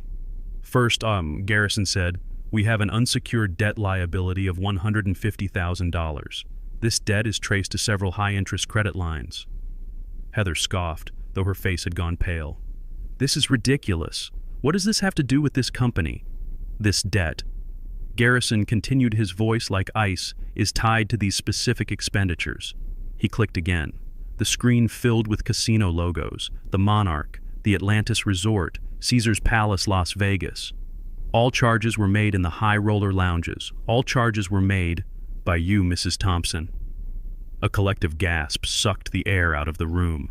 Andre, who had been staring at his hands, whipped his head up. "What? That is a lie?" Heather shouted, standing up. "That is slander?" "Is it slander, Mrs. Thompson?" Garrison asked. He clicked again. A grainy, high-resolution surveillance photo filled the screen. It was Heather. She was at a high-stakes blackjack table, her face tight with anxiety, pushing a massive stack of chips forward. The timestamp in the corner read 2:15 a.m. The date was the night before Serena's funeral. Andre made a small, strangled sound. "Heather, what is that?" Her parents in the front row looked horrified. "Honey," her mother whispered, "it's a doctored photo." Heather shrieked, her composure shattering. "This is an invasion of privacy. This old fool is making it up." "Are we?" Garrison asked, his voice deathly quiet. $150,000 in gambling debts. A motive, perhaps? A motive to secure a multi-million-dollar corporation by any means necessary. But that, Garrison said, raising his voice, is just the debt. Let's talk about corporate sabotage. He clicked again. A new slide appeared. It was a digital invoice. "An invoice for $20,000, Garrison announced. Paid from an anonymous offshore account. The recipient, a financial blogger known as Market Insider. The memo line on the payment, Thompson Health Report." Heather looked confused, her mind racing. "What is that? That has nothing to do with me." "Are you sure?" Garrison asked, pacing slowly. "Because this blogger is the one who published the inside scoop last week. The rumor that Isaiah Thompson was suffering from advanced dementia. The rumor that sent our stock price dipping 2 points. The rumor that you, Mrs. Thompson, used as Exhibit B in your emergency petition to call this very meeting." He let the words hang. He let everyone connect the dots. "We traced the offshore account," Garrison said, turning to face her. "It was opened 2 months ago. The funds were transferred from a casino credit line at the Monarch Hotel. The exact same credit line we just discussed." The trap had snapped shut. Heather was trembling, her face a mask of white-hot rage. She looked cornered. Her parents were staring at her, their faces ashen. Andre just looked broken. "I don't know what you are talking about," she finally screamed. Her voice was high and shrill, all its polish gone. "This is insane! You're making this up, you senile old fool!" she shrieked, pointing her finger at me. "You're doing this to ruin me. You're incompetent. This proves it. Andre, tell them he's lying. I just sat there. I didn't move. I didn't flinch. I let her scream. I let the whole board see the rabid-cornered animal she was now that her perfect mask was gone. I let them see the truth." Heather was screaming. She was cornered, and the defiant rage was her only defense. "You're lying, you senile old fool. You're making it all up." She looked around the boardroom, her eyes wild, searching for an ally. "Andre, tell them he's lying. Tell them he's incompetent. Andre just stared his mouth half open as if he'd been slapped. Her parents looked horrified, not at the accusations, but at their daughter's unseemly public breakdown. The board members just stared, their faces a mask of cold shock. No one was coming to save her. I just sat there, my hands resting on my cane, letting her shriek. I let the silence after her final scream stretch out, filling the room until the sound of her own ragged breathing was the only thing anyone could hear. "Are you quite finished, Mrs. Thompson?" Garrison's voice cut through the tension like a surgeon's scalpel. It was cold, precise, and held zero emotion. "Because," he said, walking slowly toward the head of the table, "corporate sabotage and financial fraud are just the first items on the agenda." Heather, who had been panting, froze. "Agenda. This meeting is over. You're fired." "Garrison, you're fired." I chuckled. It was a low, dry sound that surprised everyone, including myself. "He can't be fired, dear," I said, my voice quiet but carrying perfectly in the dead still room. "He works for me. He's my lawyer, not yours. And as he said, he is not finished." Garrison gave me a sharp nod. He turned back to Heather, his face a mask of professional indifference. "Mrs. Thompson, you were very clear in your petition last week. You demanded this emergency meeting for one purpose: to transfer control of this company to, and I am quoting your own legal filing, the sole heir of the Thompson legacy." Heather tried to regain her composure. She brushed her hair back, her hands shaking with rage. "Yes," she snapped. "My son, Leo, Andre's son, the only heir. Now that this theatrical nonsense is over, let's get to the vote." She was still trying to bully her way through. She still thought she was in control. "Precisely," Garrison said. "The heir." He paused, letting the word hang in the air. "The board, of course, takes the transfer of a $900 million corporation very seriously. We cannot simply assume a bloodline, Mrs. Thompson. We must practice due diligence. We must verify." I watched her face. The rage vanished. It was replaced by something new, something I had not seen on her face before. Pure, unadulterated fear. Her skin went from a flushed red to a pale, waxy gray. "Verify," she whispered, her voice suddenly small. "What do you mean, verify? He's my son. He's Andre's son." Andre, who had been silent this whole time, finally looked up, his face a mask of confusion. "Garrison, what's he talking about? A paternity test? That's insulting." "Is it insulting, Mr. Thompson?" Garrison asked, not even looking at him. His eyes were locked on Heather. "Or is it just thorough? We simply needed to confirm the lineage, the bloodline, before signing over the entire Thompson estate. Standard legal procedure." "This is illegal." Heather suddenly shrieked, lurching to her feet. "This is insane. You cannot test my son, my child, without my permission." The heavy oak doors of the boardroom remained open. The sound of Heather's screaming echoed down the corridor as the police officers led her away. She was not the cool, calculating CEO in waiting anymore. She was a feral animal twisting in the officer's grip, her face purple with rage. "You will regret this, you old bastard!" she shrieked, her voice cracking. "You think you've won. You've won nothing. You'll be alone. You'll die alone." Dr. Evans was silent. He walked between the two other officers, his head down, his entire body trembling. The $10,000 bonus was still in his jacket pocket. He was a man who had sold his soul and just had the bill come due. As they disappeared into the elevator, a new sound replaced the screaming. A flash, then another, and another. The lobby, which I could see from the boardroom, was suddenly flooded with light. Garrison had made his call. The press had arrived. I could hear the reporters shouting questions as Heather was paraded through the lobby in handcuffs. "Mrs. Thompson, is it true? What about the murder? Did you kill Serena Thompson?" My board members, my executives, my team were still frozen in their seats. They were pale, shocked. They had come here today to watch a confused old man retire, and they had just witnessed a public execution. They had seen a murder solved, a bloodline exposed, and a federal-level conspiracy brought to light. Mike, my CFO, was the first to move. He looked at me, his face a mixture of awe, shame, and profound respect. "Zay," he whispered. "My God, we had no idea." I stood tall at the head of the table. The cane was long forgotten on the floor. I was not the weak old man. I was Isaiah Thompson. I looked down the long line of their stunned faces. "You are right," I said, my voice echoing in the silent, devastated room. "You had no idea. You were willing to vote a man out of his own company based on rumors and a staged performance. You were willing to believe I was incompetent because it was the easier story." They all flinched. They couldn't meet my eyes. "As you can see," I said, my voice like steel, "my health is perfectly fine. My mind," I tapped my temple, "is perfectly clear. Thompson Premier, logistics is not changing leadership. Not today, not ever." I looked at every single one of them one by one, letting my gaze linger until they squirmed. "You will all return to your offices. You will speak to no one about what happened in this room. You will tell the press no comment, and you will get back to work." I paused, letting the order sink in. "This meeting is over. Get out." They scrambled. It was not a dignified exit. They grabbed their briefcases, their phones, their papers. They practically ran for the door, desperate to escape the room, desperate to escape my gaze. Within 60 seconds, the boardroom was empty, except for one. My son, Andre. He was still on the floor, curled up against the leg of the massive table.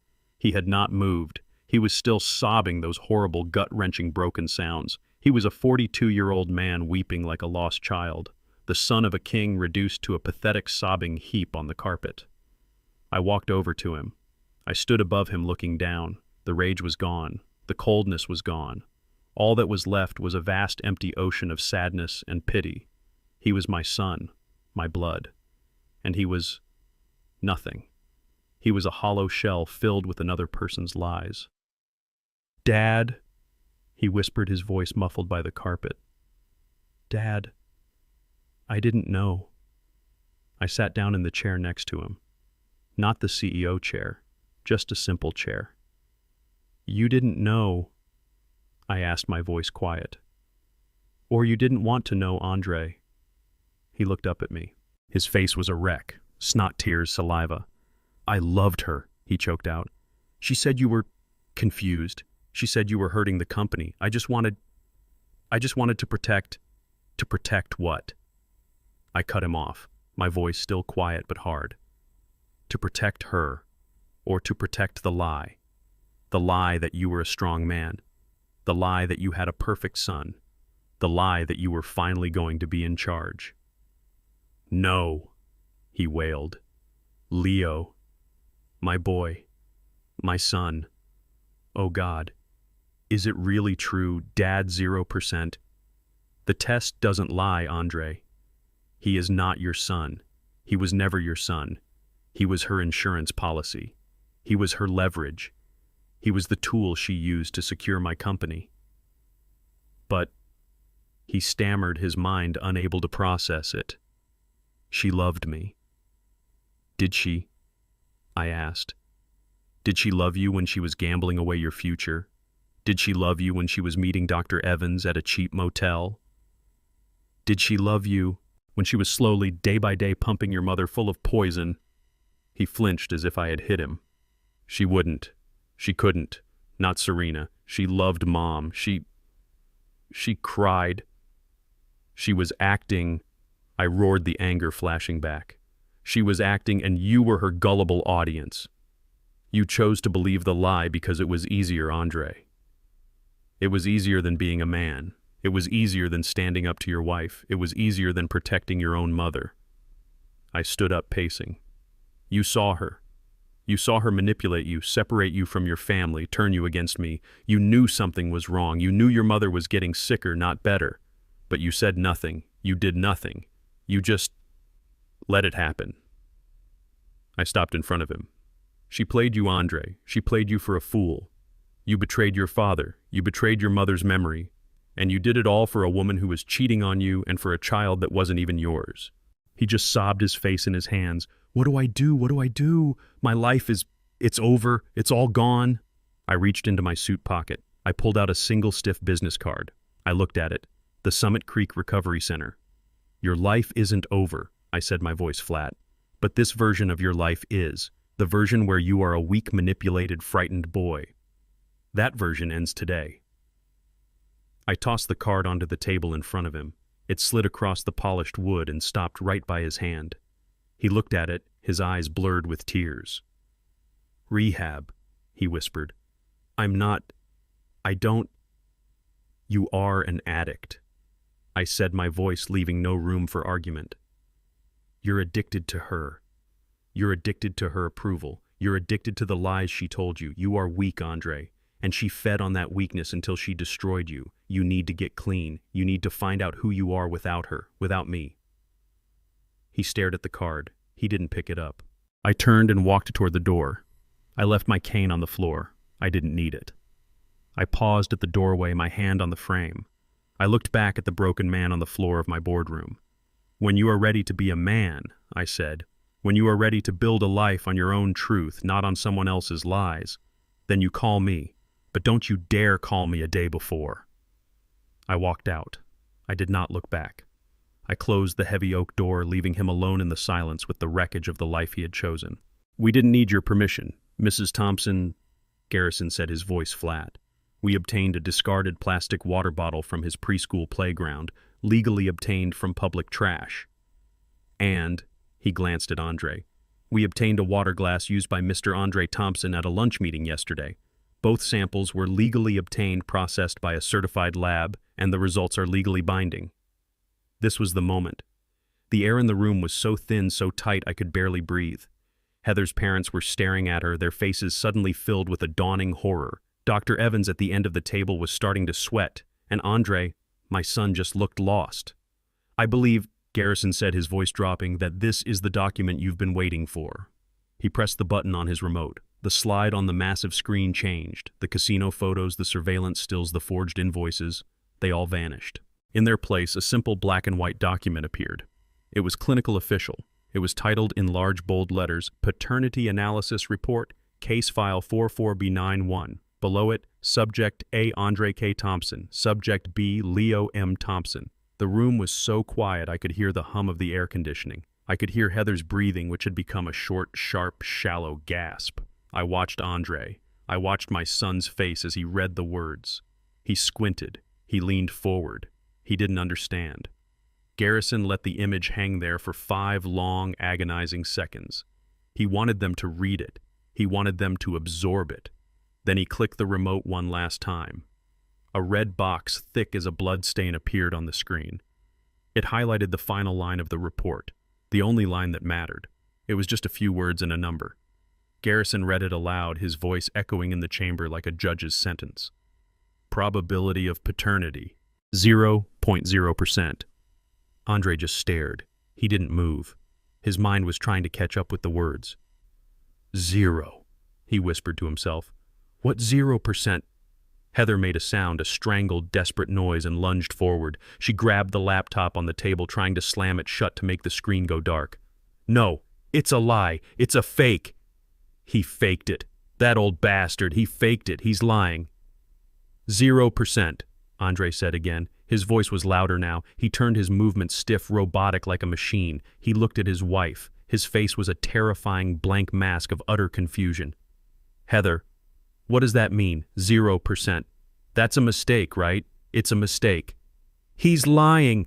"Andre," she screamed at him, her eyes wild with panic. "He's senile. We proved it. He's trying to trick you. He's trying to steal our son's inheritance. Tell them, Andre. Tell them he's lying." I spoke. My voice was not loud, but it cut through her screams like a razor.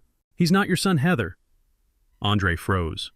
He turned his head slowly and looked at me. I looked back at my son. "And he's not your son, Andre." And that broke him.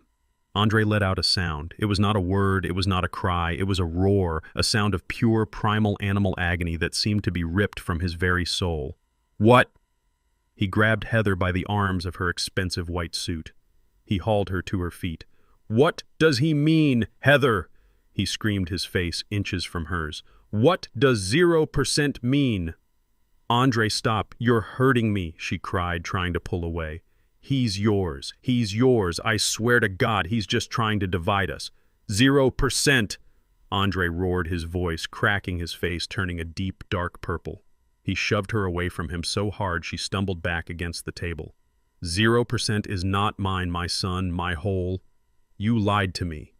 He turned stumbling, looking for help for an answer. He looked at the board. He looked at the shareholders. He looked at his mother-in-law who was screaming, "Heather, what is this? Heather, what did you do?" He saw their faces. He saw the pity. He saw the disgust. He saw the shock. He turned his eyes wild and he looked at me. He saw my face, calm, sad, and certain. And in that instant, he finally knew. He knew it was the truth. The realization hit him. His wife was a liar. His child was not his. His betrayal of his father, his desecration of his mother's memory, it was all for nothing. It was all for another man's child. He couldn't take it. The last thread holding him together snapped. He didn't just sit down. He collapsed. He folded in on himself, falling heavily into his chair. He put his head down on the polished mahogany of the boardroom table. And he began to sob. It was not a quiet, dignified sound. He was wailing. Loud, ugly, gut-wrenching sobs. The sound of a man whose entire world had been detonated in front of him. The sound of a man who had lost his wife, his son, his father, and his soul all in the span of 5 minutes. The room was in absolute chaos. Heather's mother was screaming at her father, "Do something, Richard! Do something!" Her father just sat there, white as a sheet, looking like he was going to have a heart attack. And I just stood there. I watched the monster I had raised, and the fool I had raised. This was not victory. It was just the end. The boardroom was absolute chaos. Andre was wailing, not crying, wailing. A deep, guttural animal sound of a man whose entire reality had just been publicly executed. He was still slumped in his chair, his head down on the polished mahogany table, his shoulders heaving. Heather was on her feet, screaming, her face a blotchy, twisted mask of rage. "It's a lie! It's a fake! He faked it! Andre, shut up! Shut up, you weak, pathetic fool! He's lying!" Her parents in the front row were ashen-faced. Her mother was clutching her pearls, muttering, "Oh my God, Richard, what is this? What has she done?" Her father just stared, his mouth open, his smug confidence completely gone. My board members, my team were frozen. They were statues watching a dynasty burn to the ground in real time. And Dr. Evans, my wife's killer. He was trying to become invisible at the end of the table, his face slick with sweat, his eyes darting toward the exit. Amidst the screaming and the crying, I stood. I let the carved wooden cane, the one I had been leaning on, the symbol of my feigned weakness, clatter to the thick carpet. The sound was small, just a quiet thud. But it was so specific, so deliberate, that the chaos paused for a fraction of a second. Heather's screaming hitched. Andre's sobbing caught in his throat. They looked at me. I straightened my back. I felt the ache of my 69 years, but I pushed through it. The fog of the confused old man evaporated. I was no longer the frail, grieving widower. I was Isaiah Thompson. I was the man who had built this city from the back of a single rusty truck. I was the man they had forgotten. My voice when I spoke was not a whisper. It was not a plea. It was a roar. "Enough!" The word shattered the remaining noise. Everyone froze. Heather, her mouth still open, stared at me. Andre slowly, fearfully raised his head from the table. I locked my eyes on Heather. Her face was ugly with her panic. "You are right about one thing, Heather," I said. My voice echoed with a power they had not heard in a year. "You did swear. You swore to love my son." I gestured with contempt toward the weeping man at the table. "And you gave him a lie. You gave him another man's child to secure your own future." I took one step toward her. She took an involuntary step back. "But you made another vow, Heather, a more important one. You stood in my house. You looked me in the eye. You swore to me that you would care for my wife." The word wife hung in the air, heavy as a coffin lid. Heather's eyes widened. This was an attack from a new front. She did not see it coming. "What?" she stammered. "I did. I took care of her. I loved her. She was sick. Her heart was weak. Her heart..." I repeated, my voice dangerously soft. "Yes. Let's talk about her heart." I did not take my eyes off her, but I spoke to my lawyer. "Garrison, the final report, if you please." Garrison, who had been waiting by the projector like a patient executioner, nodded once. He clicked the remote. The DNA report on the screen vanished. It was replaced by a new document. The title was simple, cold, and brutal. Toxicology report, Serena M. Thompson. "What is this?" Heather's father, Richard, finally found his voice. He stood up, trying to regain some authority. "This is harassment. This is a violation of privacy. It is evidence." Garrison's voice cut through the room. "Evidence of a crime. Mrs. Thompson's blood was drawn for a standard panel 2 weeks before her death. At my request and with a court order, that sample was sent to an independent toxicology lab in Virginia." He clicked again. A single line on the report was highlighted in bright, damning red. "The findings are conclusive," Garrison announced, his voice flat. "Mrs. Thompson's system contained a substance she was never prescribed. A cardiac glycoside. Digoxin." I watched Dr. Evans. He was at the end of the table. The color drained from his face so fast he looked like a corpse. He knew that word. He knew what it meant. "She wasn't on digoxin," I whispered, but everyone heard me. "Evans here. He had her on a beta blocker. An ACE inhibitor. I picked up the prescriptions myself. It was never digoxin." "She wasn't prescribed at Zay," Garrison said, his voice hard. "Now look at the levels." He pointed to the number at the end of the highlighted line. "The normal therapeutic level for a heart patient on digoxin is between 0.8 and 2.0 nanograms. Doctors become concerned at 2.5. Anything over 3 is considered highly toxic. Anything over 4 is a catastrophic fatal dose." He paused, letting the silence stretch. Then he delivered the kill shot. Serena Thompson's blood contained 5.2. The room tilted. Andre stared, uncomprehending. "What does that mean?" "It means," I said, my voice rising, "that it wasn't an accident. It wasn't a mistake. It was a flood. It was an execution." I looked at Dr. Evans. "A fatal dose. Isn't that right, doctor? The kind of dose that would build up slowly. The kind that causes nausea, confusion, weakness. The kind that perfectly mimics the symptoms of natural heart failure in an already sick patient." Evans shot up from his chair. "I deny this. This is outrageous. I had nothing to do with her medication." "Of course you deny it," I roared. "You were too busy meeting her," I pointed at Heather, "at a cheap motel 3 days after you signed my wife's death certificate." Garrison clicked the remote. The toxicology report was gone. In its place, a high-resolution surveillance photo. Heather in her beige coat. Dr. Evans unlocking the door to room 10B. Heather's mother let out a high-pitched, strangling scream. Heather, with him, the doctor. It was over. The affair, the DNA, the murder. The room was imploding. I walked right up to Heather. She was trapped between the table and her chair, her eyes wide with animal panic. "You were a cardiac nurse," I whispered, my voice low and full of venom for only her to hear. "You knew the drug. You knew the dose. You knew exactly how to kill her slowly. You stood in my house. You drank my coffee. And you murdered my wife." I straightened up. I pointed my finger, the one I had pretended was trembling, right between her eyes. My hand was steady as a rock. "You murdered my wife." I roared, the sound echoing off the glass walls. "You poisoned her." The confession was complete. The chaos was absolute. Andre just broke.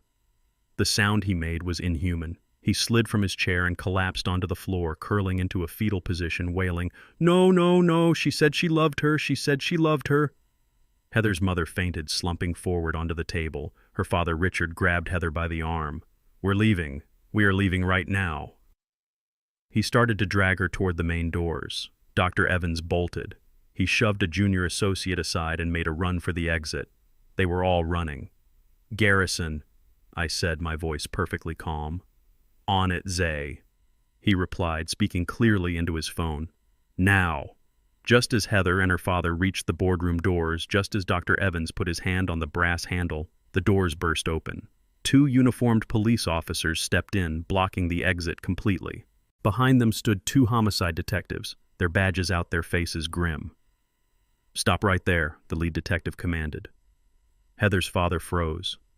Dr. Evans put his hands up, his body trembling. The lead detective walked into the room, his eyes scanning the scene.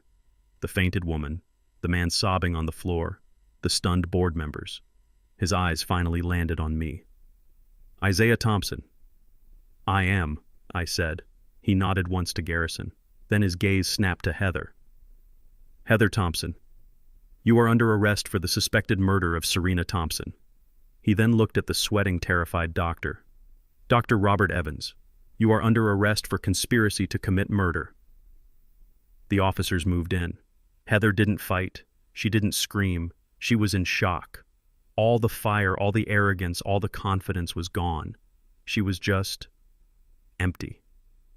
As they put her hands behind her back, she looked at me. Her eyes were no longer cold or triumphant. They were just blank. "How?" She whispered the word barely audible. "How did you know?" I walked over to her. I stood close enough so that only she could hear. "You murdered my wife," I said. "You tried to steal my company. You lied about my bloodline, but you made one fatal mistake."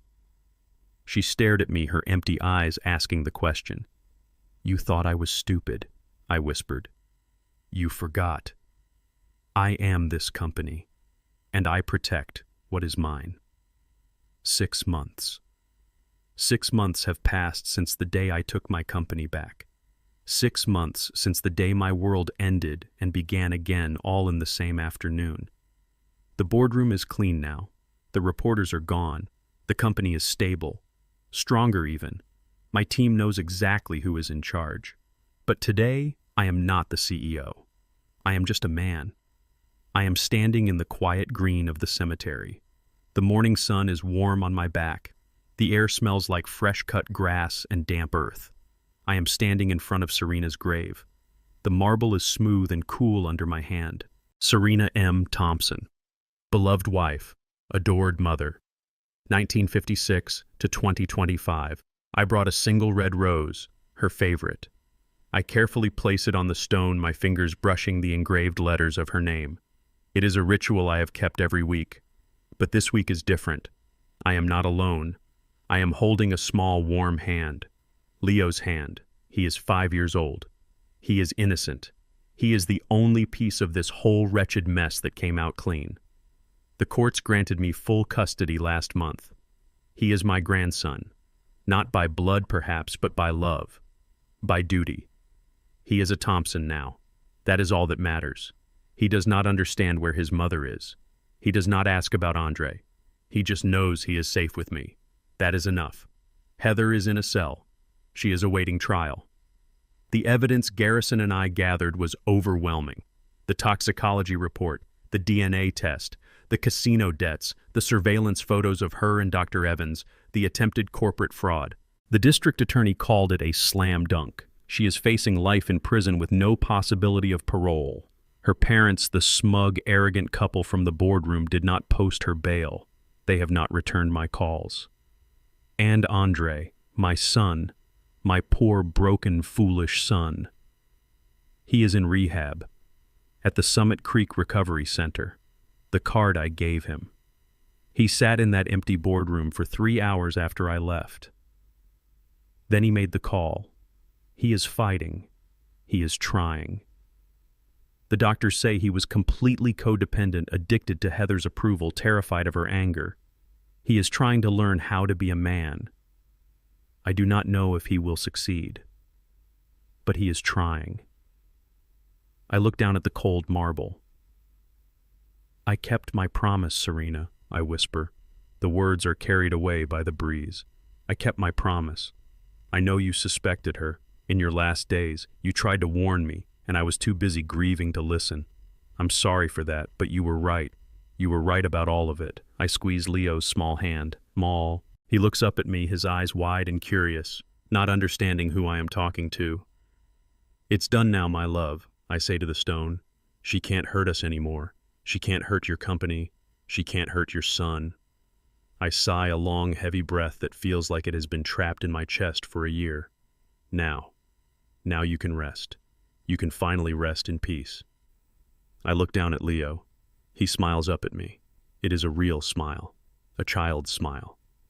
"Your son and I whisper, my voice thick. "We have a long road, but we're going to try and heal. We're going to try and fix what's broken, starting right now." What happened to my family is a terrible lesson. It teaches us that the worst betrayals often come from those we love the most. My son and daughter-in-law looked at me and saw a broken, senile old man. They saw weakness. They forgot that the man they saw grieving was the same man who built an empire from nothing. They underestimated my strength, and they underestimated my love for Serena. Never mistake quiet grief for weakness. Sometimes the quietest person in the room is the one holding all the cards. I shared my story, a story of betrayal and the fight for justice. Now I want to hear yours. Have you ever been underestimated by your own family? Have you ever had to fight back against those who thought you were weak or finished? Tell me your story in the comments below. I read every one. If my story resonated with you, please show your support by liking this video and subscribing to the channel for more real-life stories. We are a community of survivors, and your voice matters. Thank you for listening.